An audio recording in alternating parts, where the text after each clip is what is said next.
Okay, really it's day 2 of second semester, but for us it's day 1. And so this is, for most of you, it's the final push. Okay, it's the last 5 months of school. Okay, so couple of policy changes here for second semester. The first one is if you are at home, I full on expect your camera to be on at all times. Okay? So if you have a pre-existing rationale for this not to occur, you're exempt from that, but that has to be pre-existing. Okay? Meaning it's got to be, you have to let the office know, or me know, or your counselor, and then they would have let me know, kind of a thing. Okay? But during live classes, I expect cameras to be on. Okay? Today and tomorrow, I'm going to be lenient with it, but then starting on Monday, if your camera's off, I'm just going to mark yes. Okay? Because you're not participating. So, okay? So that's policy change number 1. And trust me, you'll get more out of it than with your camera on and being engaged than playing video games like most people were when their cameras were off first semester. Okay? Second one is summatives. Okay? So if you take a summative late, I am now going to deduct 10% off of the top of that summative per week that it's late. Okay? Okay? This is not formatives and formative assessments and homework and all that stuff. The late policy doesn't kick in until 1 week after the summative. This is just for those summative quizzes and tests that we have. Okay? So if you are late on that by a minute or by 6 days, 23 hours, and 59 minutes, it's 10%. Okay? And then after that, then it's 20%. And then after that, it's 30%. Okay? All right? So get your stuff done on time, especially those summatives. Okay? It'll help your grade in the long run. And on top of that, too, stop cheating. Honestly. Okay? I don't know how many points I took off on finals from people that straight up copied off of an app or Google or whatever. Okay? Okay? It doesn't do you any good. It really does you no good. Okay? To just straight up copy. Okay? You learn nothing. Okay? This is a college level class. Be lucky that it's not like at the tech. Students at the tech that are taking this, they have to, there's some kind of software program out there that the tech uses for their test, where they have to scan the room that they're taking the test in before they are able to take the test. And then it monitors the room that you're in somehow. I don't know if it's by noise or by where your eyes are or something like that. And so if you aren't watching like the screen most of the time, it'll lock you out of the test, kind of a deal. It's goofy. It's I was just informed of it like yesterday and the day before. It's crazy. So be thankful that you don't have that under those conditions. And I've heard from other college students too that that's how their tests are doing. They're using this software program. So okay. So let's dive into Unit 6. Unit 6 will take us a couple weeks to do. I think first week in February-ish is when I've got the summative planned. Yeah, I think it's 3 weeks for this unit. Can't remember. It's 3 or 4. Anyway, but we're going to be solving systems of equations. So there's going to be multiple equations going on in one particular thing, and what we're going to do then is solve them in a couple of different ways. First way today is graphing. You've done that way before. You did that back in Algebra 1. You solved by graph. Next week, Monday, is substitution. You've done that way before. Um, at some point in time next week is elimination. You've done those three before. Okay? But then we're going to get into matrices, which you haven't necessarily done.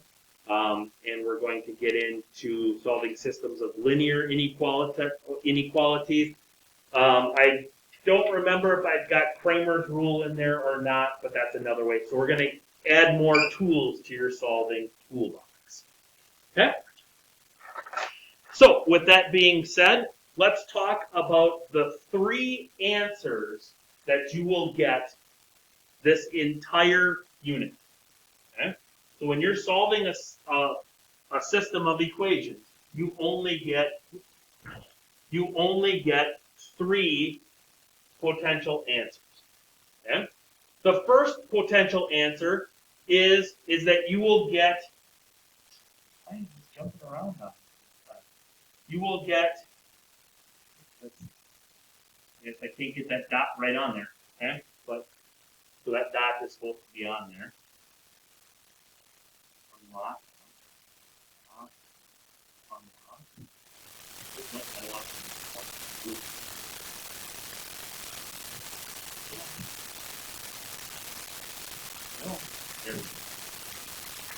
There we go. Figuring it out. Okay? So the first, you'll get one solution. You'll get a point. And you'll give me the coordinates of that point. That's our first one. Okay? Second possible outcome is no solution. When you've got two parallel lines, okay, you can get no solution because those lines never cross. We're looking for when those lines cross. Okay? Or the third outcome is infinite solution. And that's when you have one line, you graph one line, and then when you graph the second line, it graphs right over the top. Okay? So those are your three possible outcomes. Okay?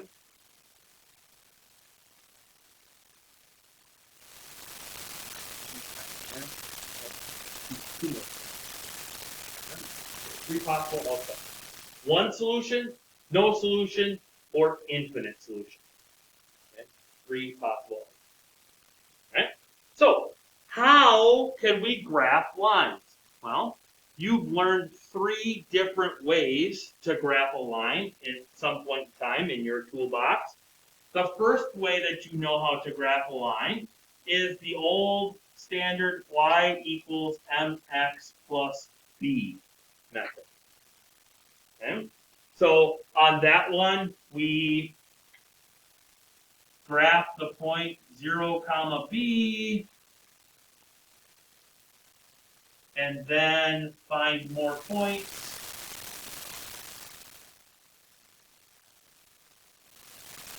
With our slope being rise over run.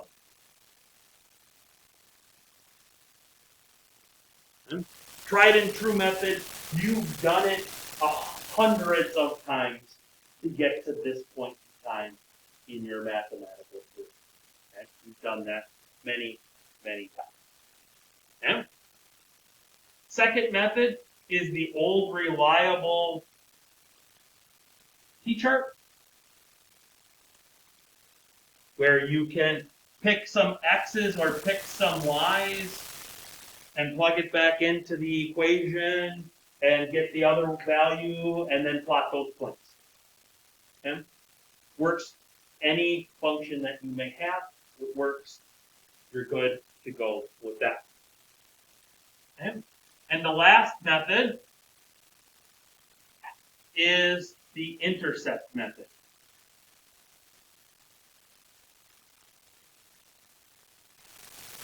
Where you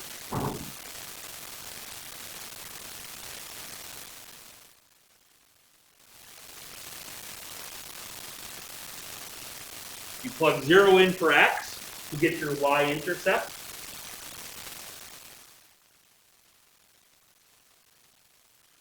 And then you plug 0 in for y to get your x-intercept. And then you connect those two, and that's your line. Okay?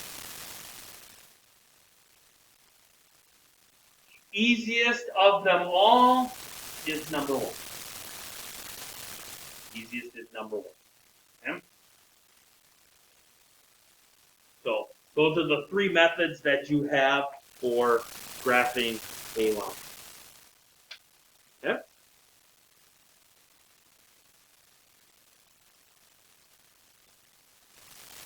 So all of our systems, so we'll have here's the 3 different types of our systems here. We can either have intersecting lines, we can have the same line, or we can have parallel lines. Okay? So this is one solution. This is infinite solutions.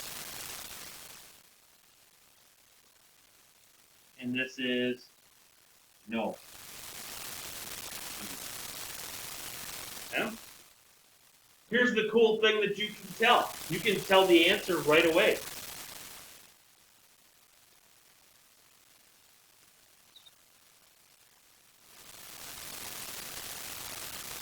If they have different slopes, you're going to get one solution.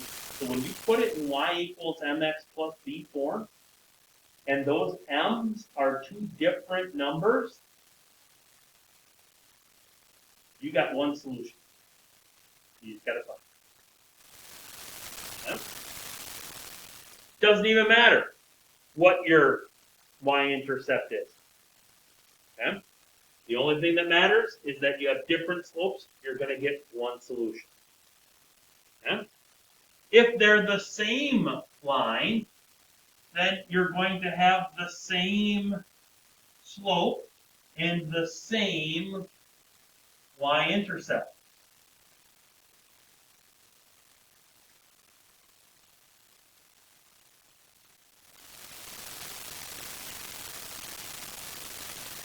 So when you solve y equals mx plus b and you get 2x plus 3, let's see, you get y equals 2x plus 3 on one of them, and you solve for y in the second one and you get 2x plus 3, boom, you automatically know it's infinite solution.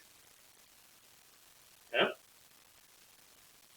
Parallel lines are going to have the same slope, but they're going to have different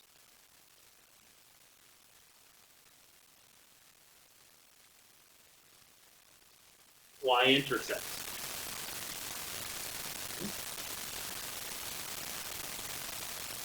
Same slopes, but different y-intercepts. Now, one thing that I will also tell you too, when we're solving with graphing, is that it is going to be very beneficial for you to have something straight.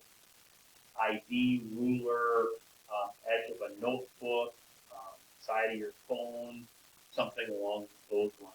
It's going to be very beneficial for you because then you can draw in your straight lines, because we're going to put one line on there, and then you're going to put another line on there, okay? And you got to figure out where those intersect. And so you got to be as exact as you can with that stuff. So the straighter something that you have, the easier it is for you. Or if you bend your paper over and kind of follow along with the edge of the paper.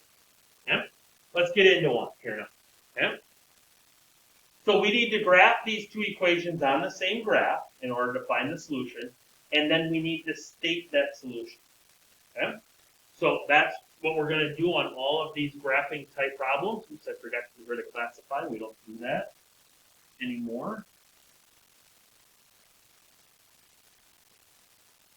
We're not classifying, we're just solving. Okay? All right? So, blue line, let's do the blue one first because it's on the left. I would want to solve this for y. So I would subtract 3x from both sides. Then I would divide each term by -4.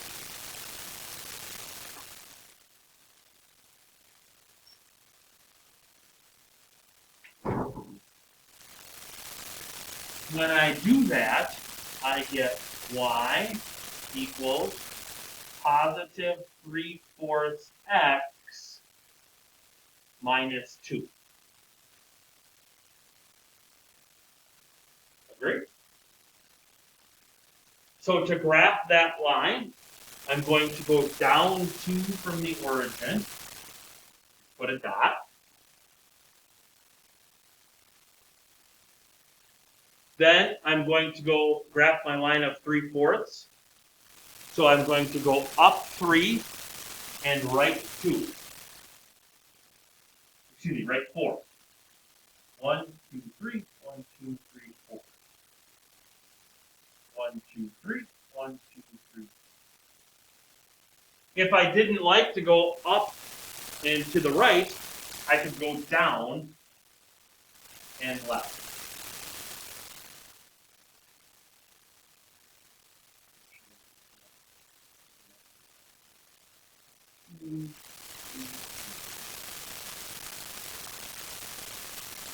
Then, taking that straight edge out, we're going to connect that line. Blue on the graph here. We're going to connect that, and we're going to go all the way across our graph. We're not just going to go like this. Okay? We're not going to do that because we don't know where that second line is going to intersect. So we got to take this first one and we got to go all the way across that graph. Okay? We're going to go all the way across using something straight, ID, ruler, calculator, edge of your paper, fold the edge of the paper over, etc. We want to be as accurate as we possibly can. Okay? Then we're going to rinse, lather, and repeat that process, but now we're going to go for this other one. So here now I'm going to subtract 3x.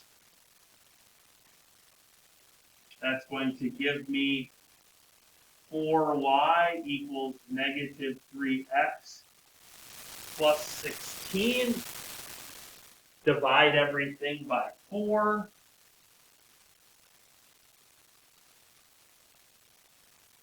That's going to give me y equals negative 3/4 x plus 4.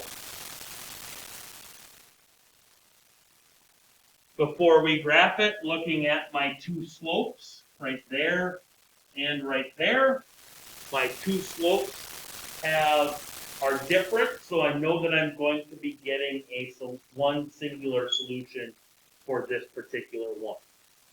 Okay? So then I go to my graph, I go up 4 from the origin, and I put a dot. Then from that green dot, down 3, right 4, down 3, right 4, yep, or up 3, left 4, and then I connect those with a line.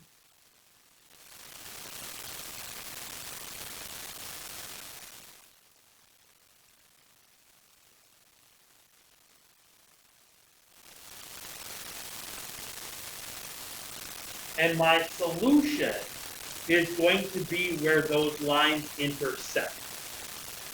So the solution here is going to be that intersection point right there.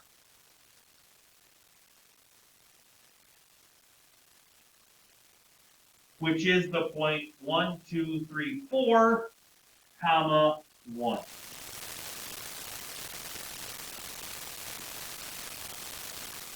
Okay?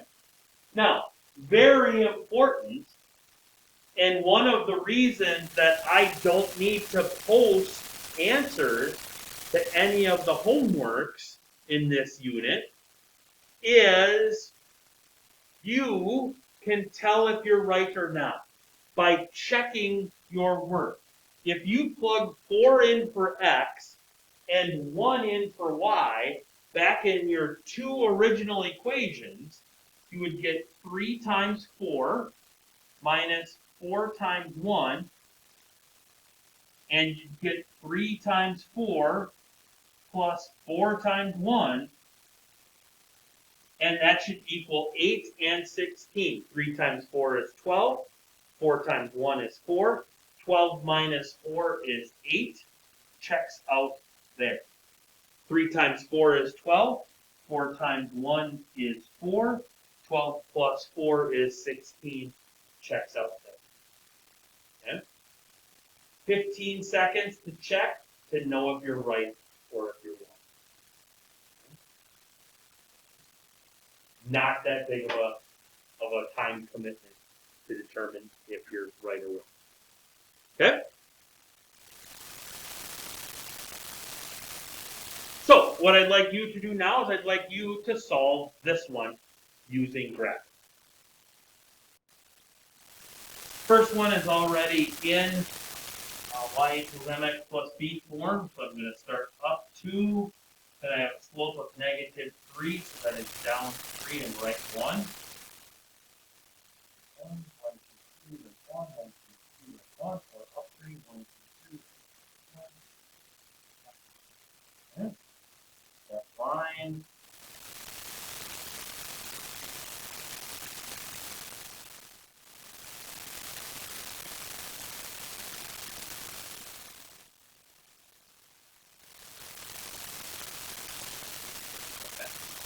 Okay. Next one, I first need to subtract that. That gives me 2y equals negative 6x plus 4. Then divide everything by 2. We get y equals negative 3x plus 2, which is the same line.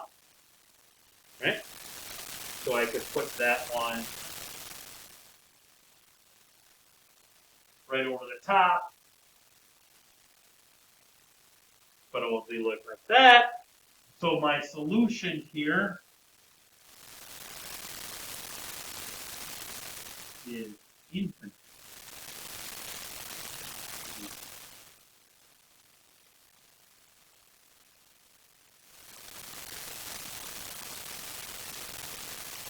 Hard to check infinite solutions. But you could pick a point that it goes through. Like, for instance, 2 comma negative 4. And you could plug those back in there. So you'd have negative 4 equals negative 3 times 2 plus 2. Negative 6 plus 2 is negative 4. Works out. 6 times negative 2 plus 2 times, excuse me, that should be positive 2, and this should be negative 4. That should equal 4. 12 plus negative 8 is 4, checks out. Okay? You can pick a point that it is.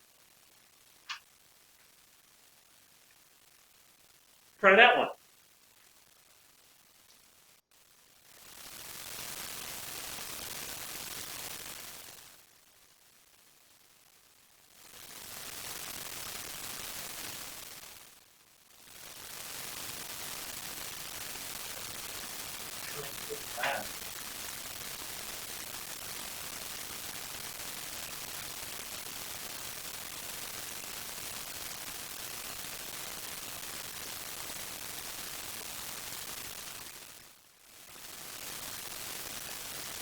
Blue line, y-intercept of positive 2, then a slope of 1. We go up 1 and right 1, rinse, lather, and repeat. Green line, 2 and 4.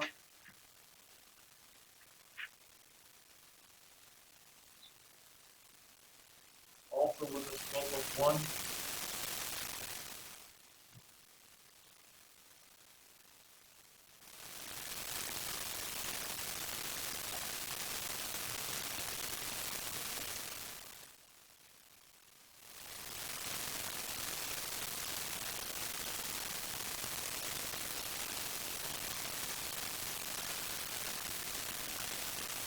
no solution. Or no soul. SOL for that. Love it.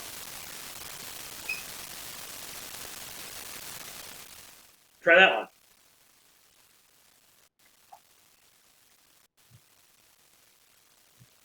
Alright, so first one done for us. So 1, 2, 3, and then I have slope 4. So up 4, 4, right up. Or down 4, 2, up, up,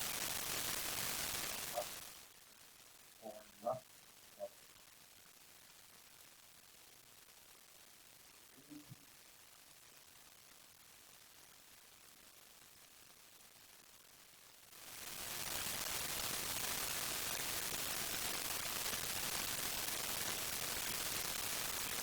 Great. Green one then. First off,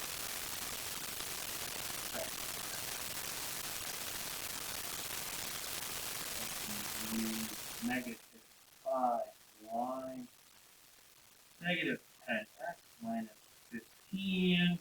Divide everything by -5.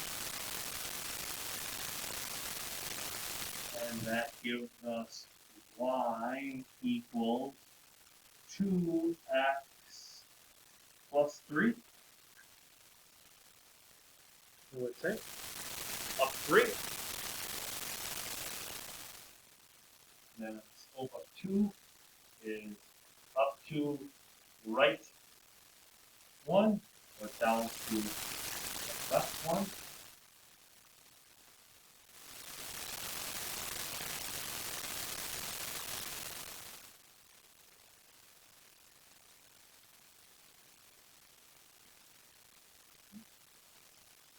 It appears, they cross right there. And so I would say the solution here would be the point 0, comma 3. Agree? Checking it.